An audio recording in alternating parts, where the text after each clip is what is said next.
traumatismo cráneoencefálico.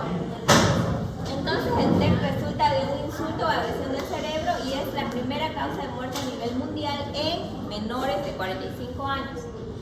El ingreso a UCI es prevalente y en el 80% de los afectados están los hombres adultos jóvenes. ¿Por qué? Porque manejan más rápido y manejan motos, ¿no? Se ha visto grandes mejoras en cuanto al manejo cuando se realizan cirugías oportunas de las evacuaciones de hematomas. Sin embargo, las lesiones medulares tienen escasa mejoría, o sea que si hay una sección medular quedan parapléjicos y si hay una sección cervical igual quedan tetraplégicos, ¿ya?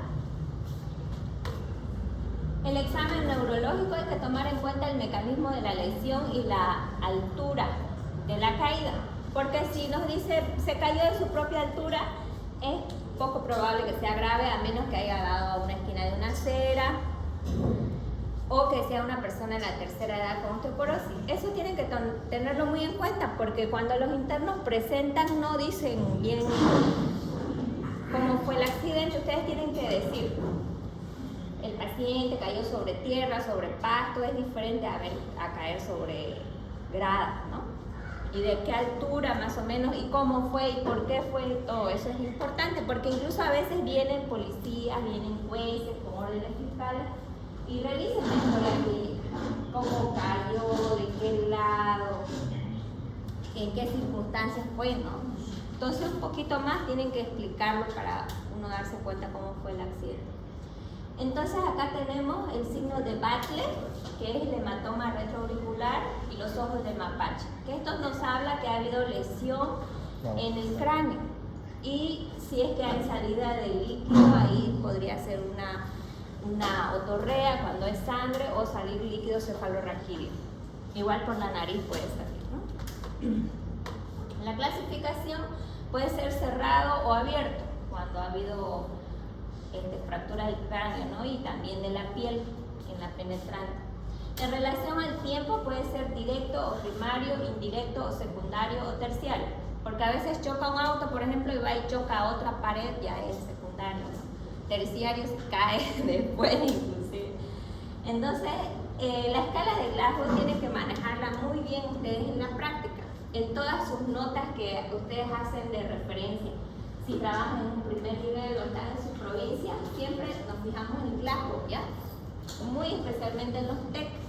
Entonces, si no va el Glasgow, está mal la nota, porque todos los médicos nos manejamos muy bien esta escala de Glasgow.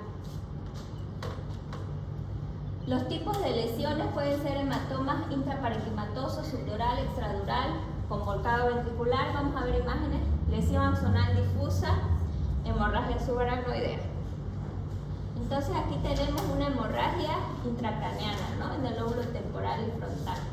Y aquí, ¿qué pasa? Es de acuerdo al lugar de la lesión, son los síntomas. Tuvimos un paciente que era por acá, por ejemplo, y ¿qué pasó? Empezó a estar verborreico, cosa que él antes era callado, cambió su personalidad. Entonces las lesiones del lóbulo frontal cambian la personalidad. Y algunas personas que son muy educadas se vuelven ya agresivas, no se callan, hablan todo el tiempo y puede ser por lesiones frontales. Si es en el lóbulo temporal, ¿qué clínica va a tener? Puede tener en el temporal. En el temporal. Pérdida de la audición. De la visión, del lenguaje, dependiendo si es el lado izquierdo, más afecta el lenguaje, ¿no? Y el derecho no mucho. Y aquí el hematoma subdural, ¿lo ven?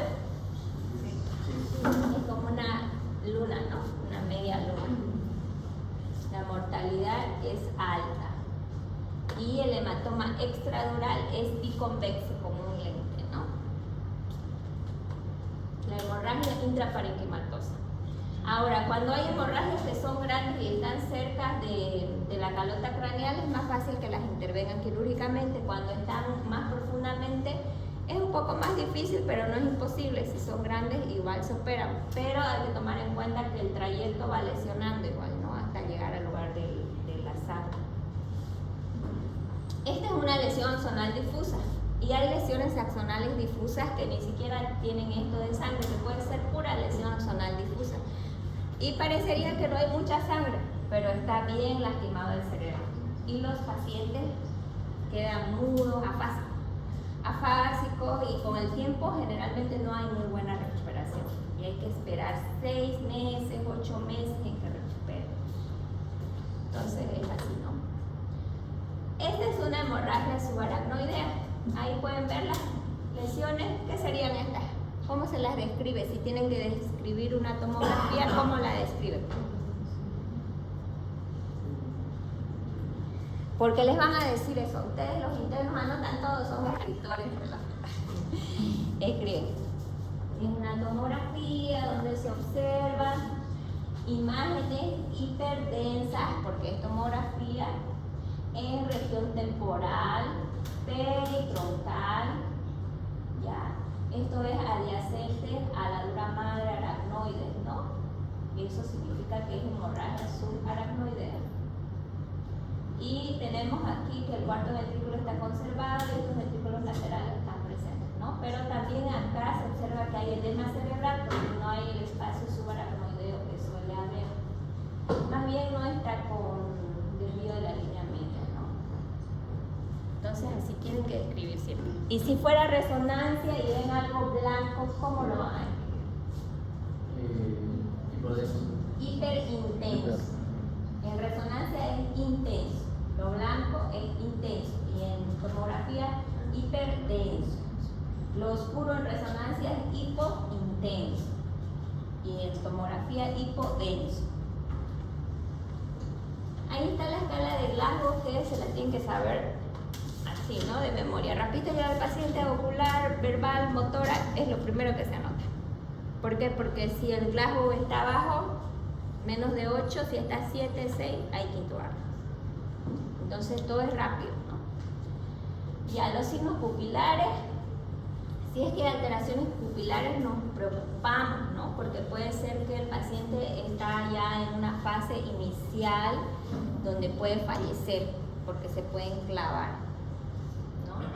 Entonces también puede ser por otras causas las alteraciones, ¿no? Por intoxicación por órganos fosforados, encefalopatías, opiáceos, pero si hay el antecedente de TEC hace unos minutos, hace unas horas, entonces puede ser que necesite medidas antiedema cerebral para evitar la muerte del paciente.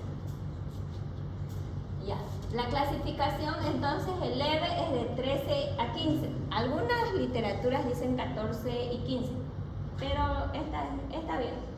El trauma moderado de 9 a 12 y el severo de 3 a 8. Inclusive cuando llega con 3, 4 ya los neurocirujanos no quieren operar. Porque dicen ya no va a salir, ¿no? Y se esperan un rato y ya de 4 baja a 3 y hasta ahí, porque menos de 3 no se baja, ¿no? Lo mínimo es 3. Entonces, vamos a ver más adelante el tratamiento. El manejo del TEC, como en toda enfermedad, es el ABC. Siempre es más importante la vía aérea, que respire el paciente, luego la circulación. ¿Eso qué significa? Que un paciente llega en camilla en una ambulancia. El paciente está respirando mal y también tiene una herida sangrante por una fractura en el fémur. ¿Y qué vamos a hacer primero? Empezamos a agarrar la herida o vemos la respiración. Si está saturando mal el paciente y tiene dificultad respiratoria, probablemente quizás tenga una fractura de costilla también, ¿no? O alguna otra lesión en pulmón. Entonces primero es intubar y que mejore la saturación.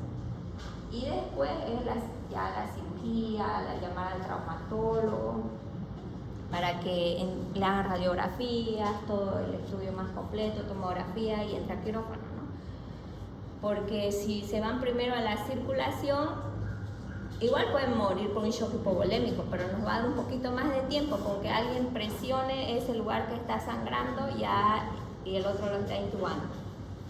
¿Ya? Entonces así tiene que ser el manejo.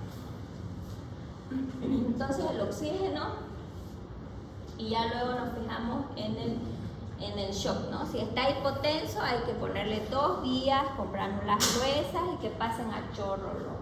Con solución Ringer pueden pasar. Y ahí ya evitamos, ¿no? Que fallezca por shock hipovolémico, porque hasta preparar quirófano igual se tarda un poquito en esas cosas, ¿no? A veces hay fracturas internas, fracturas de cadera, del hueso pélvico, entonces tienen mucho sangrado, pierden mucha sangre y se acumula internamente. Entonces, NPO, el oxígeno, el tubo cuando se necesita, en el severo también, collarín cervical, las soluciones intravenosas, TAC de cráneo con ventana ósea. Siempre se pide ventana ósea cuando hay un TEC. ¿Ya? En las otras enfermedades no es necesario pedir ventana ósea. Mientras lo irradiamos menos al paciente mejor, porque la tomografía tiene mucha irradiación y produce cáncer de tiroides. Es la misma irradiación en las bombas de Hiroshima y Nagasaki, ¿no? Que ahí hubieron mucha gente que murió después de 10 años, 20 años por cáncer. Y es por esa misma irradiación se acumula. No es que si le hacemos de aquí a 10 años otra toma no pasa nada. Toda la irradiación de tomografía se acumula. Hola Maite, vénganse a la casa y ya llego yo. Ya, chao, chao. Ya. ¿Qué? Estoy ocupada. Sí, vengan ahí.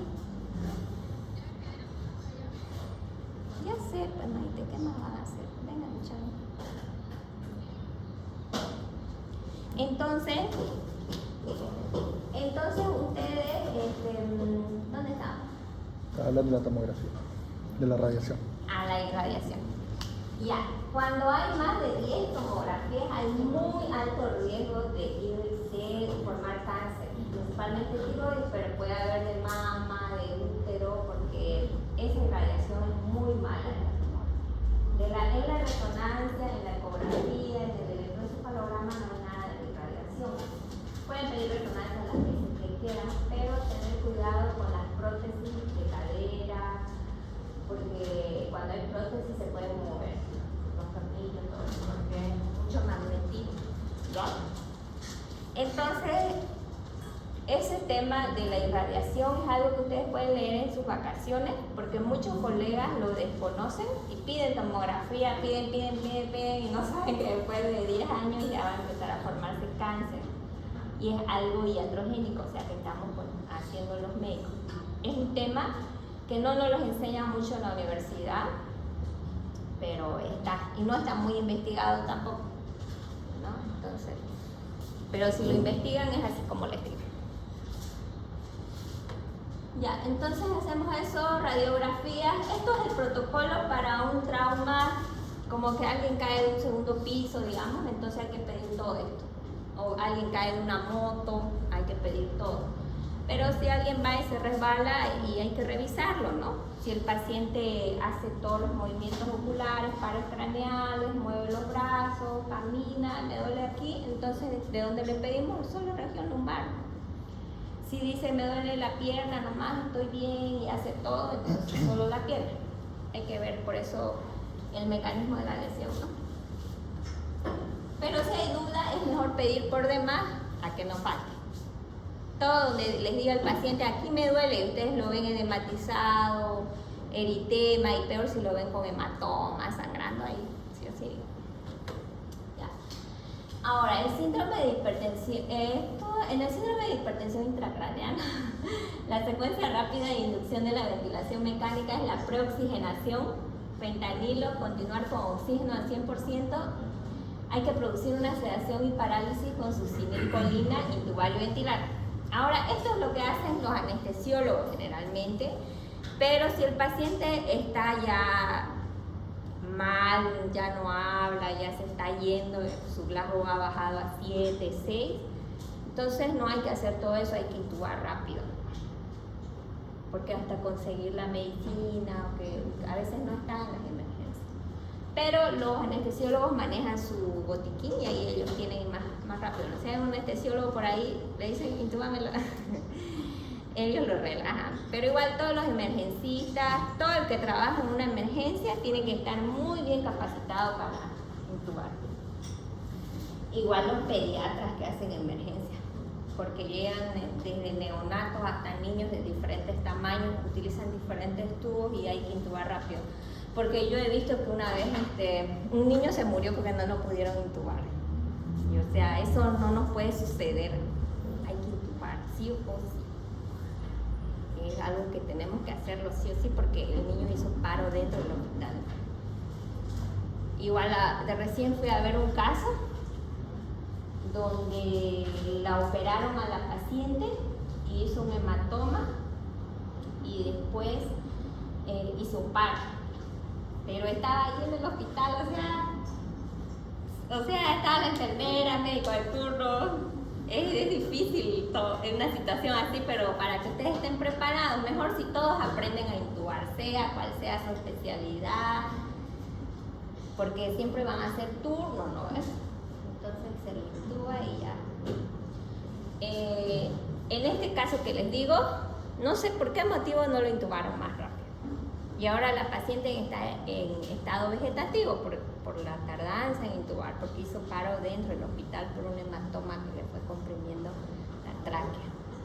Entonces eso es algo medio que no debería suceder, pero sucede.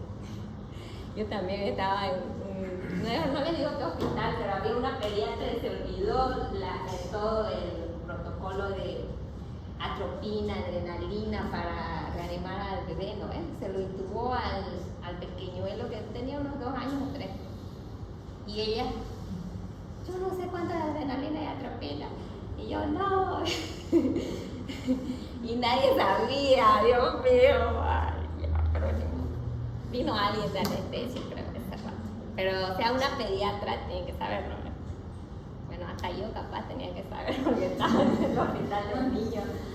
Pero nadie sabía, ni los neurocirujanos, ni yo. Y yo dije, la pediatra es la solución, ni la pediatra. No. Son cosas que hay que estar revisando, ¿no? Ahorita yo estoy en San Juan de Dios, más bien en emergencia y emergencista, en medicina interna y médico internista y residente. Pero yo sé intubar y de adultos sí sé.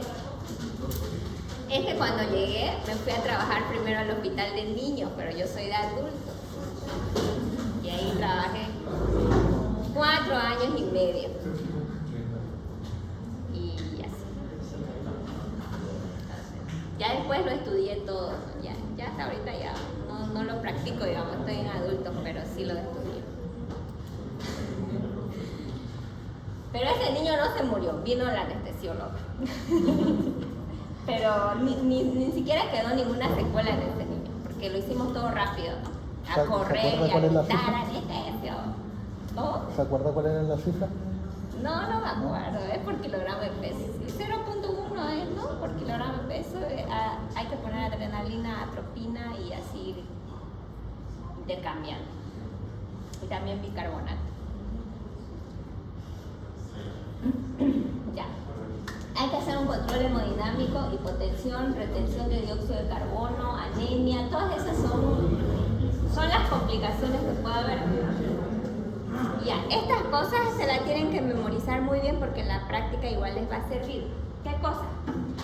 Que la taquicardia es lo primero que sucede ante la deshidratación. ¿Ya?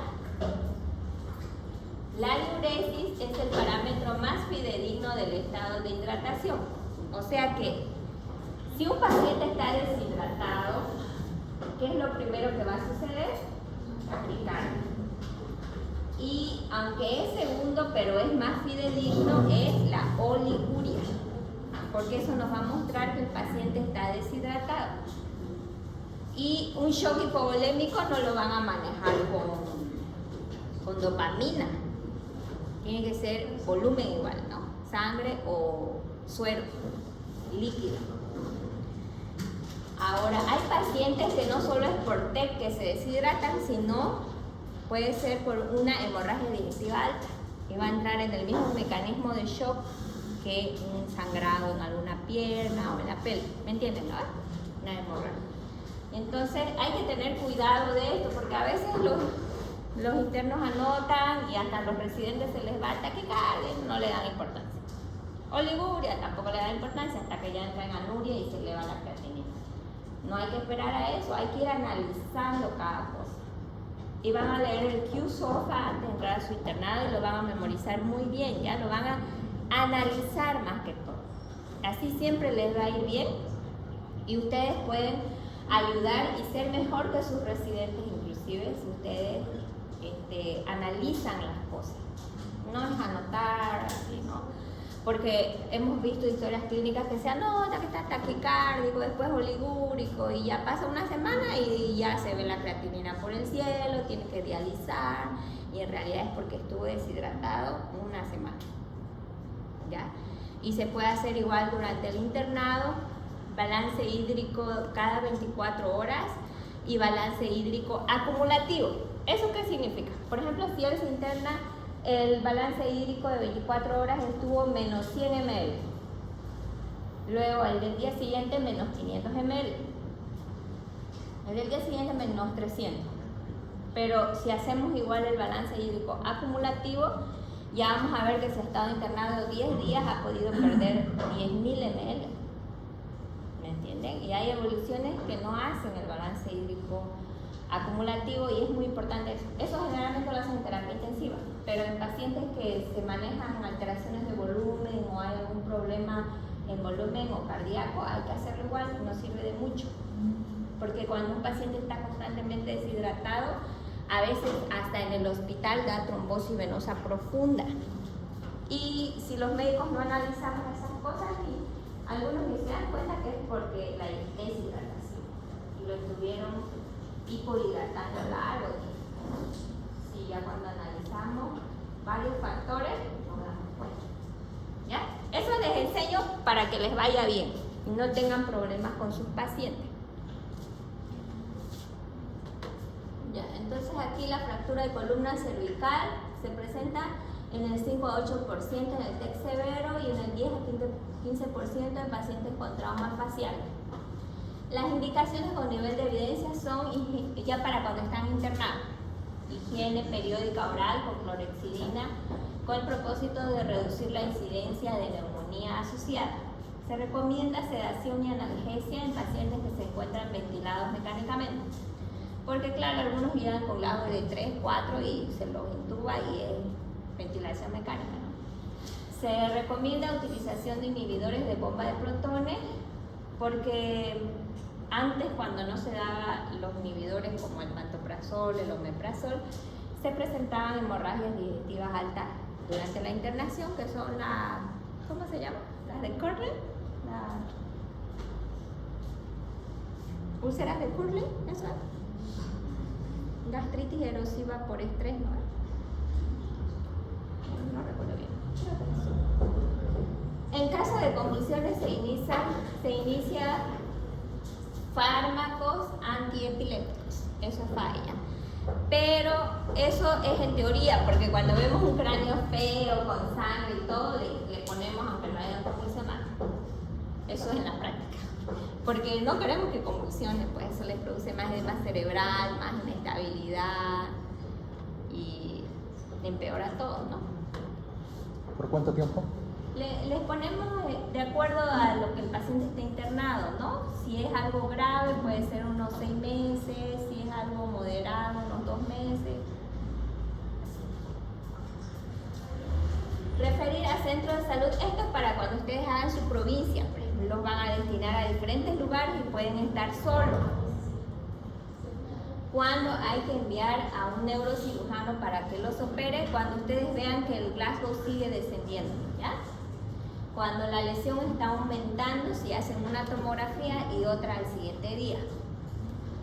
Y cuando hay inestabilidad hemodinámica con presencia de hipertensión intracraneana. ¿Cuáles eran los signos de hipertensión intracraneana? Náuseas, vómito, papiledema, alteración de la conciencia, bradicardia, hipertensión arterial. ¿Ya? A veces no hay hipertensión, a veces puede haber hipotensión cuando ya se va a morir. Pero generalmente hay bradicardia y hipertensión arterial. Y las medidas antiedema, manitol y solución hipertónica, les recomiendo que igual ustedes aprendan cómo indicarlo antes de ir a su provincia, porque por ahí les llega el primer día, aunque a veces no les llega, pero les puede llegar. Tienen que saber indicar el manitol y la solución hipertónica. Ya, así que eso anótense, igual va a ser pregunta de examen. ¿Cómo le voy a preguntar? Para una persona con su peso, ¿cuánto de solución manitol e hipertónica va a indicar en un TEC severo? Ustedes peso, investiguenlo ya. Viene 500 ml, 0.5%, el manitol. La dosis, la solución hipertónica igual hay al 3%, al 4%, al 5%, hasta el 7% hay, pero aunque sea del 3, el 3.5%, el 5% está bien.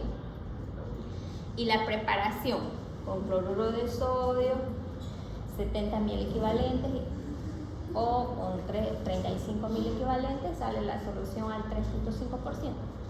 Así es. Claro que si lo hacen con dextrosa les sale exacto. Por ejemplo, 90 ml de dextrosa más 10 ml de cloruro de sodio de 35.000 equivalentes hacen una solución de 3.5%. Y si ponen 70.000 equivalentes de sodio, de cloruro de sodio, una ampolla de 20 ml, pueden poner 80 solo de solución dextrosa que no tiene ni sodio ni potasio, harían una solución al 7%, 75, ¿no? 7.5%. ¿Entienden, no? Es facilito. Porque lo tienen que leer quizás un poquito más a detalle, pero es así la preparación. 80 ml de solución dextrosa más 20 ml de cloruro de sodio. Y eso se puede indicar para adultos. Y para niños se puede indicar con 3.5 porque ellos no tienen que recibir tanto volumen. Entonces se puede indicar 90 ml de solución dextrosa más 35.000 equivalentes de cloruro de sodio. Eso para hacer la hipertónica. Y se convierte en una solución hipertónica. Y se da 1 a 2 ml de esa solución por kilogramo de peso. Si es un bebé que pesa 10 kilos y damos a 1 ml, podemos dar 10 ml cada 8 horas. Y si somos nosotros, digamos yo 60, pongámosle 60 por 1 ml serían 60 ml cada 8 horas. Se puede dar cada 6 horas también si es mucho edema. Y si es moderado, se puede dar cada 8. Y si es leve, cada 12 también. Porque hay niños, ¿no ves? Se caen de su hamaca, se caen de las camas del segundo piso. Pero no es tan grave, pero en el camino vomitan 1 o 2 veces. Entonces hay que ponerles un poquito de solución hipertónica para que dejarlos vomitando, con cefalea. Porque hay médicos que por no hacer la indicación de la solución hipertónica no le ponen. Y si el niño vino vomitando, ya es una hipertensión intracraneana leve, quizás un edema cerebral leve, porque el niño llega con glajo de 15/15, o sea, está lloroso, está triste, con cefalea, pero puede sentarse, caminar, hacer todo, ¿no? Levantar las manos. No lo dejemos con cefalea. A él no le va a calmar el ketorol, el diclofenaco, el ibuprofeno, no. Le va a calmar solución hipertónica, pues a golpear la cabeza. Por eso está vomitando. ¿Por qué más va a vomitar? Uno le da solución hipertónica a un manitol y queda súper. Y ya esperamos unos 2 o 3 días y le damos de alta, nos vamos reduciendo. Así es bueno. Y cuando hay meningitis, igual hay una hipertensión intracraneana y algunos médicos ponen mucho analgésico, pero es una hipertensión intracraneana, es un edema cerebral, o sea, no va a bajar el dolor es con manitol, solución hipertónica, ahí sí. También se indica También. Cuando hay edema cerebral, cuando llegan mal, vomitando, ¿no? Hacen hidrocefalia, la tuberculosis incluso. Entonces hay que darles, y eso es lo que les calma. Bueno, cuando amerita cirugía los TEC, cuando hay hipertensión intracraneana, cuando hay desvío en la línea media, como esta de la lesión axonal difusa, podía ir así. Presencia de misoporia, cuando el glasgo sigue bajando, cuando los hematomas subdurales, esos que vimos como media luna, son más de 1 centímetro, cuando los hematomas intraparenquimatosos son de más de 30 ml. O sea, tienen que ser considerables. Porque si son hematomas pequeñitos, de 10 ml, 5 ml, se reabsorbe. Pasa un mes y medio, y se reabsorbe toda la sangre. Nuestras células trabajan y van y lo absorben. Ya. En fracturas compuestas también, cuando hay hundimiento. En lesiones penetrantes también, ¿no? Ahora, ¿cuándo hay muerte cerebral? ¿Qué significa muerte cerebral? En Estados Unidos, cuando los pacientes ya bajan su Glasgow a 3, ya es muerte cerebral. Y se considera que ya no va a reaccionar y está su cerebro muerto. El corazón está muy bien, está latiendo y está respirando gracias al ventilador a la máquina. Pero su cerebro está muerto. Entonces en Estados Unidos pasan 6 horas en adultos hasta 12 horas en niños y les quitan la mano. Por más que el corazón esté feliz, latiendo. No va a volver. Pero aquí no tenemos una ley que nos autorice a quitar la mano. Pero igual se muere. Entonces es cuestión de esperar un día más o 2 hasta 3, igual se muere. Eso es la muerte encefálica. Quiere decir que el corazón está latiendo muy bien, está respirando con la máquina, pero su cerebro está en grado de 3. Y hay otros signos, que es las pupilas midriáticas, no responden a la luz. ¿Eso qué significa que no responde a la luz? ¿Qué pares craneales son? Motor. No responden cuando les echamos agua en las pruebas oculocefálicas, el trigémino también. No hay reflejo nauseoso, ni oxígeno, el hipogloso, el glosofaringeo. Por eso es que se dice muerte encefálica. Acá si se estudia todos los pares craneales, te hace lo que te puede sin ayuda al paciente porque él no ve, no escucha nada, no cierra los ojos a la luz, no hace hociqueo, no hay respuesta. Entonces, por eso se dice muerte encefálica. Más que todo, la mayoría de los datos de muerte encefálica es la evaluación de pares craneales. ¿Y por qué? Porque los pares craneales están en el cerebro, están en el tronco encefálico del sistema nervioso central. Y ahí se dice que es muerte encefálica. Se hace un electroencefalograma donde haya aplanamiento de las ondas, que generalmente no está totalmente aplanado como una línea, sino que hay un poquito de onda, pero casi aplanado, ¿no? Y ya ustedes, si son terapistas, ya pueden informar a la familia, su familia está en una muerte encefálica. O sea, le están diciendo que no va a volver a la vida por cuestión de esperar.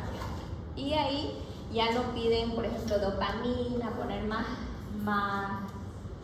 gastar en antibióticos más caros, hacer una cirugía, ya ahí nos limitamos y esperamos. Pero se podría hacer en un futuro si ustedes son ministros, la ley que nos respalde para poder quitar el tubo, aunque esa situación es triste, no estamos acostumbrados acá a hacer eso. Pero a veces al ya no seguirle dando tantas cosas es una forma indirecta de levantar las manos. O sea, lo mantenemos hidratado con oxígeno, pero ya no hacemos más, ¿no? Y esto no hacemos, esto está más, quizás en Estados Unidos, aquí es un poco más difícil, no hemos hecho nunca una angiografía cerebral en una muerte encefálica, pero sí los electros.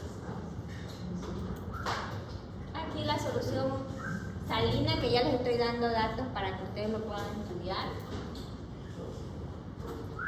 Y otras complicaciones son las neumonías, las infecciones, complicaciones de los TEC, de los traumatismos craneoencefálicos. Luego, eso ya hemos hablado, depende del lugar donde sea la lesión, es el síntoma. Las secuelas pueden ser múltiples. Por eso es bueno manejar con precaución. Y si utilizan moto, utilicen casco, el que maneja y también el pasajero, que es donde más lesiones hay. Y también manejar con cuidado, ¿no? Prudentemente. Porque los pacientes quedan bien secuelados. ¿Qué es el estado de vigilia sin respuesta? Es que, así está la paciente que les digo que no la intubaron rápido, ¿no? En estado de vigilia sin respuesta, no cierra los ojos, le hablo, no escucha, le aplaudo, no gira, no llora, no reconoce a nadie, no come nada, todo le tienen que dar por sonda, cambiar. Los esposos abandonan a veces a las mujeres cuando es así, o la mujer al esposo si quedó así, dejan su trabajo, los hijos no hay plata, es un show, así que si los pacientes hacen paro cardiorrespiratorio, no hay que reanimar si es media hora de paro, porque los reaniman y después la esposa deja de trabajar, los hijos están ahí esclavos del estado vegetativo y después igualito se mueren. Después de un tiempo, porque hacen escaras, neumonía. O sea, mejor que se vaya con Dios. Y que resucite sanito. Pero va a depender mucho de las familiares. También sus familiares depende igual. Pero el estado de mínima conciencia es el que reconoce un poquito, escucha un poco, quizás puede reír o seguir con la mirada, pero no habla. El locked-in es que sí escucha, sí entiende, pero está tetrapléjico. No puede ni hablar. O sea que con los ojos nomás. Dice que hay una película, ¿no? La escalafandra y la mariposa, no la vi. Pero el locked-in es así. Es que sí interpreta, pero solo puede mover los ojos. Es como estar encerrado en su propio cuerpo. ¿Ya saben?